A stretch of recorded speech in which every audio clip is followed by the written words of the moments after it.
first speaker of the second group, and speaker number 7, Darrell Zeller. How to live a long or happy life. How to live a long or happy life, Darrell Zeller.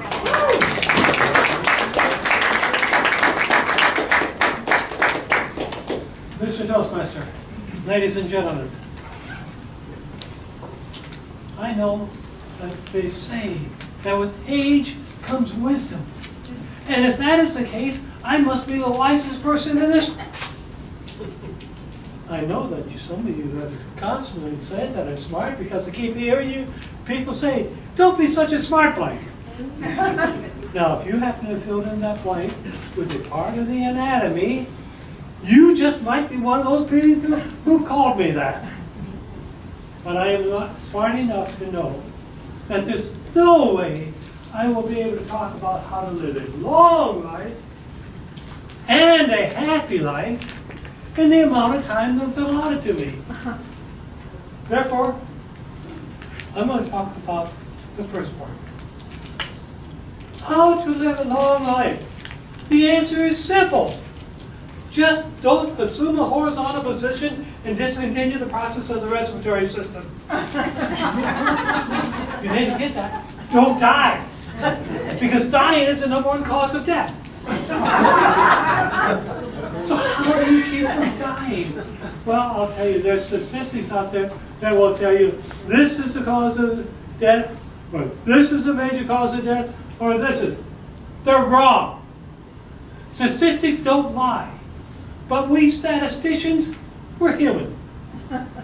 And we can make stats say whatever we want to. And as a quasi-statistician, I'll tell you, I have come to a conclusion. The #1 cause of dying is stress. Why stress? There is good stress, which we welcome with open arms. And then there is bad stress. But what causes us stress? It's not what goes on around you. It's not what's going on in the political world. It is not what people say about you. It is something internal. It is the decisions that you make. And we make hundreds of decisions every day. Therefore, I decided as a young man, I didn't want to make any more decisions. 1 or 2 decisions, that's it. How can I do that? I can commit a crime and become incarcerated, and they will make the decisions for me. That's too confining. Well, they also told me that the military. Hey, wait a minute. If you join the military, they'll make all the decisions for you. Therefore, a few months later, here I found myself down at Lackland Air Force Base in boot camp. Heaven. They told me when to go to bed. They told me when to get up. They told me what to wear. They told me when to eat, when to go to marching, when to do this, when to do that. It was heaven. And then after a couple of weeks, they said, it is now time for you to decide what career field you want to be in. Me decide? I joined the military, so I wouldn't have to decide anything. But they said, okay, fine. You have 3 choices. Supply? That sounds like manual labor. Forget it. Personnel? Sitting at a desk and pushing paper all day? I don't know about that. Or chaplain services specialist? What's that? This is chaplain's assistant. What do you do? Well, they set me up with an interview with the chaplain. And during the interview, shortly thereafter, he said to me, what religion are you? I told him I was raised Lutheran. He wasn't Lutheran. And he proceeded to tell me, there is no place for you in this career field. You would not fit in. And he proceeded to dismiss me, tell me to go and pick one of the other choices that I had. I walked out of there, smiling, and I said, thank you, Father. You have just made my decision for me. I went back to the squadron and I said, I want to be a chaplain's assistant. Yes. He made my decision.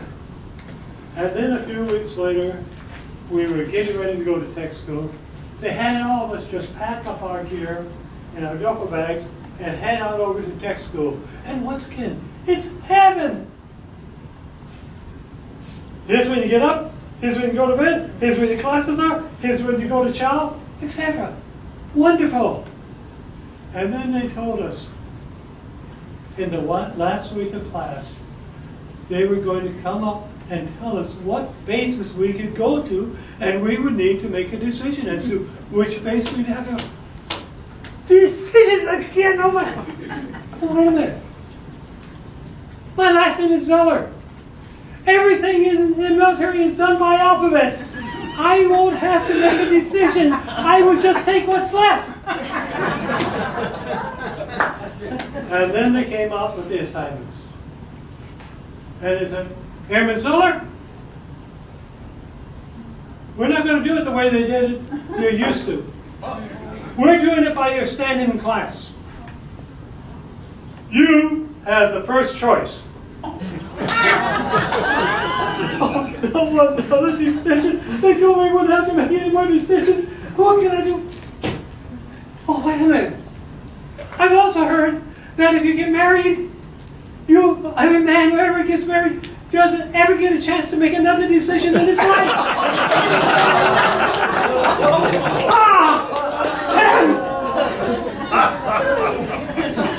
Here I stand, 64 years later, saying to you, when will I ever learn hundreds and thousands of decisions? When?